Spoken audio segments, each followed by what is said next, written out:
A thought occurred to me a while back and I cannot get it out of my head.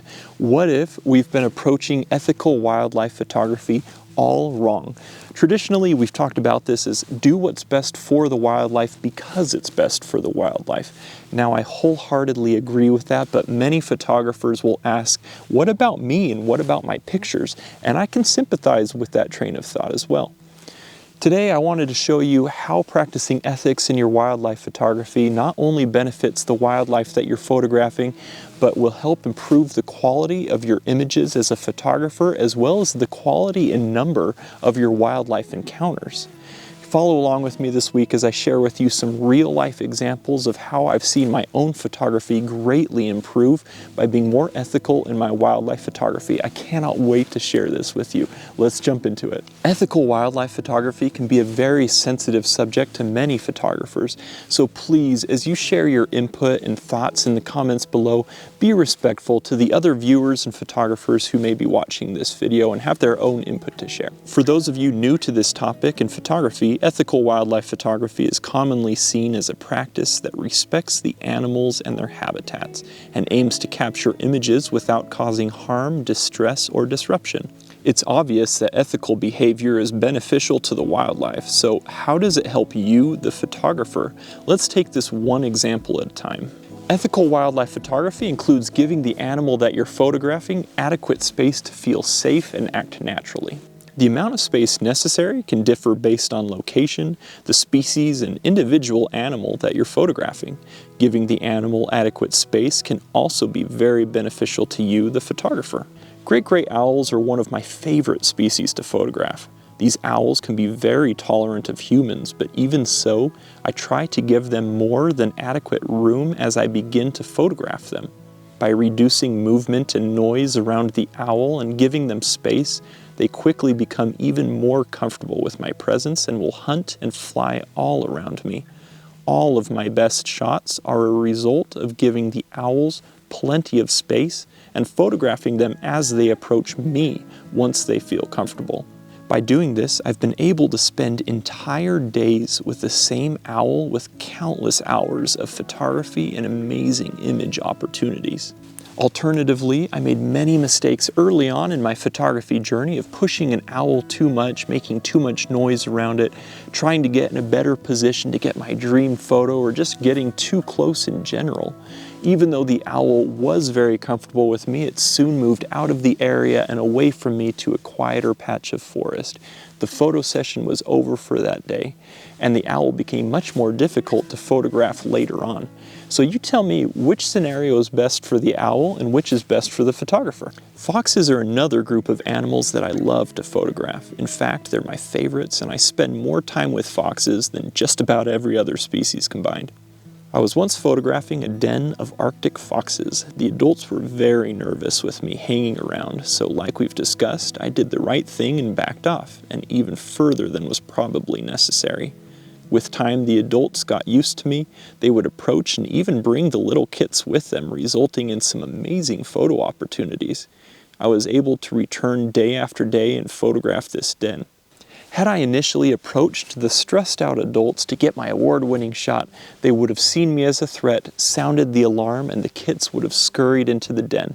The extent of my photos for that day would have been a pair of stressed out and nervous foxes. The end. This brings us to the next point. Improve your wildlife images by photographing natural behavior and natural expressions. When you spend enough time observing wildlife in an ethical scenario, you'll quickly be able to identify when an animal becomes stressed or nervous. There are many cues to look for, and each species will act slightly different.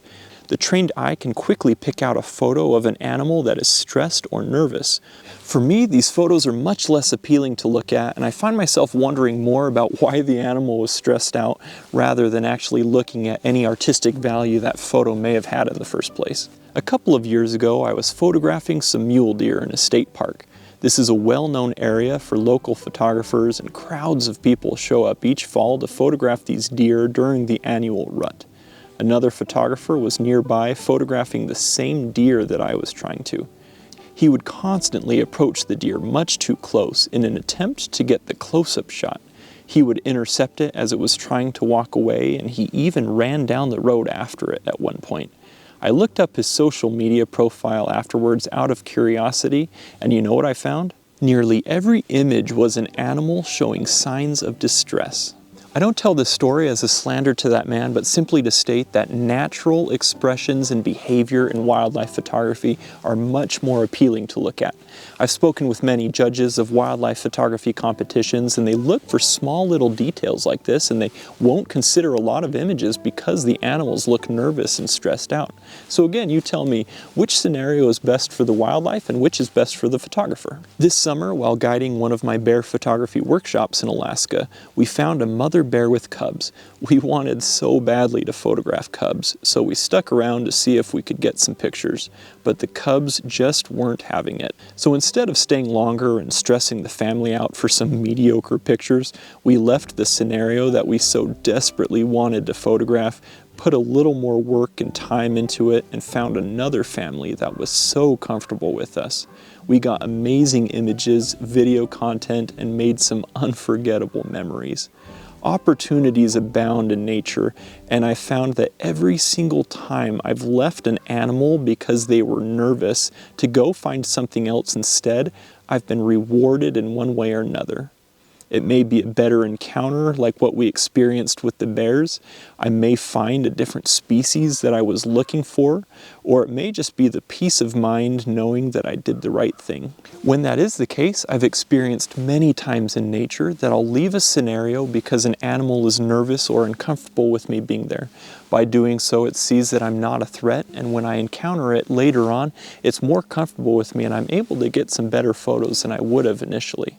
So again, you tell me which scenario is best for the wildlife and which is best for the photographer. By ethically photographing wildlife, you can greatly increase the amount and quality of your wildlife encounters.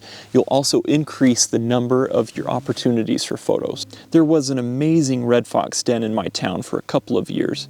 Notice that I said there was. Each year, more and more people found out about it, and more photographers would show up on a daily basis.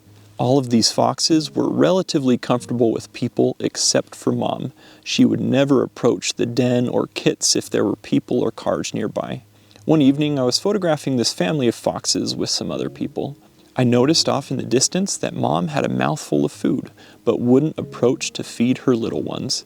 I spoke with the other photographers and let them know what was going on. We all left the immediate area, and soon Mom came in and fed the kits.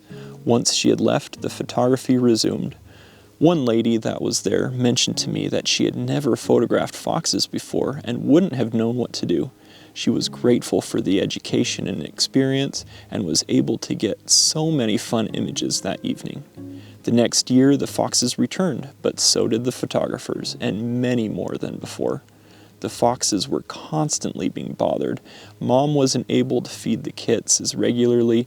People were approaching the den much too closely, and a man even brought a weed whacker to remove some of the brush around the den so that he could get a better shot. Needless to say, the foxes soon moved, and they haven't returned since. This was a wildlife viewing experience that so many people looked forward to each year, and it would have led to countless photography opportunities had it been treated in a more ethical manner. So once again, I'm going to ask you, what scenario was better for the wildlife and which was better for the photographers? I've brought this question up multiple times now in this video, and it's one I hope we all consider while we're out in the field. The best part is the interests of the wildlife we photograph and our own photography interests tend to go hand in hand. I think back to that man photographing the deer, and I truly don't believe that he was out to do the deer any harm. He simply wanted an image and didn't know the best way to get it. His habits of pushing wildlife in an unethical way were very evident and showed through in his photography, and I doubt he even recognized what he was doing or recognized that his behavior was negatively affecting his photos. I make my own share of mistakes when it comes to ethical wildlife photography, but I found that as I try to improve by always putting the animal first, like we've talked about, I develop positive habits in my photography, and I have more quality encounters, and my photos have greatly improved as a result, and I guarantee the same will happen to you. Let me know what you think in the comments below. I always love hearing your input and feedback. If you're looking for more quality wildlife encounters, you have to be able to find the wildlife to photograph in the first place. I've got a video right here that'll help you do just that, with plenty of tips on how to find wildlife to photograph in any landscape. Thank you so much for watching. I appreciate the constant support. I'll see you in the next one.